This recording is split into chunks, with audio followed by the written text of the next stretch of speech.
Have you ever heard anyone say, I'm too busy to brush my teeth, right? No, I don't think so. I haven't. But it's funny because there are things that people tell me they're too busy to do every day. And they're really important. I don't know if they're as important as brushing your teeth, but they're really important. So what are you putting off? Think about your business, the many areas of your business, right, that you could focus on.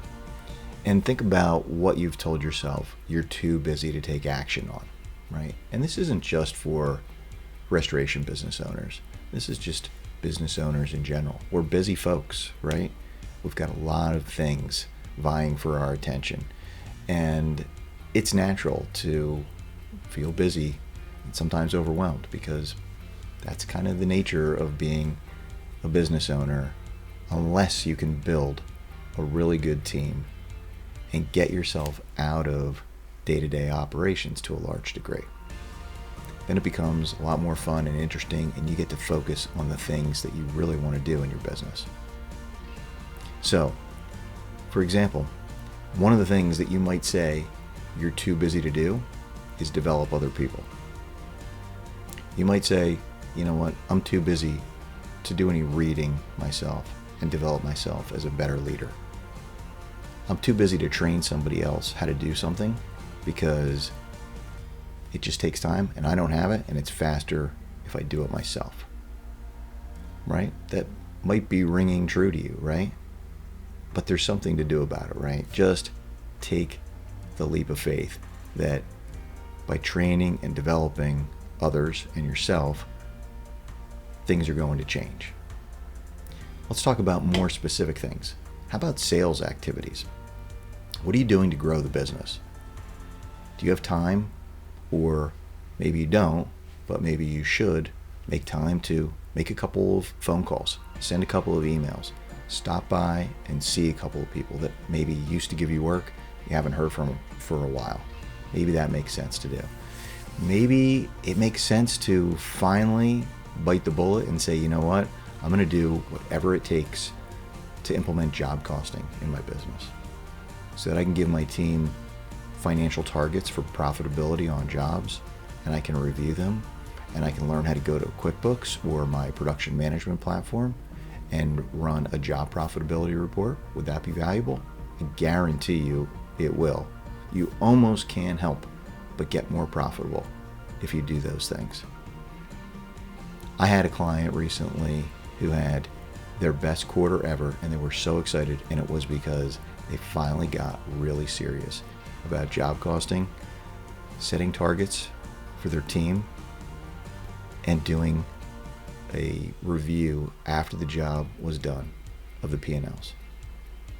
It's simple, but there were a lot of steps to get there, and they put it off for a long time, and they're so happy that they finally took action, and they've got it now. What else can you do? Recruiting efforts, right? Are you too busy to recruit? Maybe you're too busy to recruit.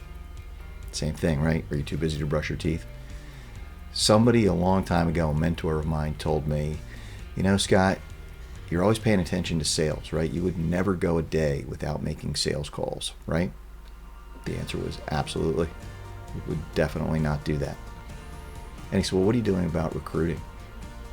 Said, nothing. You know, we look for people when we desperately need them. Not a good approach.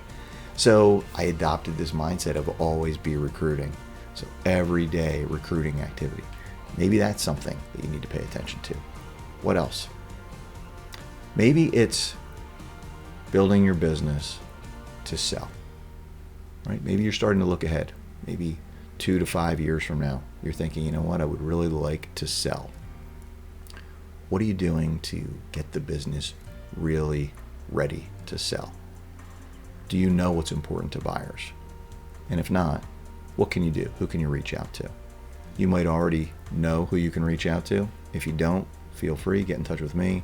I've got a lot of resources in the industry. I can introduce you to people. But again, which one of these things do you feel like, here's the challenge time. Which one do you want to take action on? Which one are you saying to yourself right now, you know what? And maybe it's something that I haven't mentioned, but it sparked an idea for you. What have I been putting off that's really important to me and the business. And maybe today is the day that you start to take action.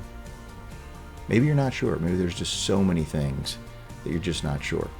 If you haven't already subscribed to my challenge series, I've got a year-long weekly challenge series. Every Monday morning, if you subscribe, and it's free, go to my website, top of the page, challenges button. Every Monday, you're going to get a new challenge in your inbox. Some of them are week-long challenges, some are month-long challenges. They range from all different topics: sales, profitability, showing gratitude to your team, to your customers, reading, developing yourself as leaders, developing other people as leaders. There's just so many different topics. Choose any one of them any Monday, and you're going to improve your business. So, if you need any help thinking through this, don't hesitate. I'm always happy to talk to folks in the industry. Just go to my website, click the schedule a call button, get on my calendar, and we'll talk. See you in the next video.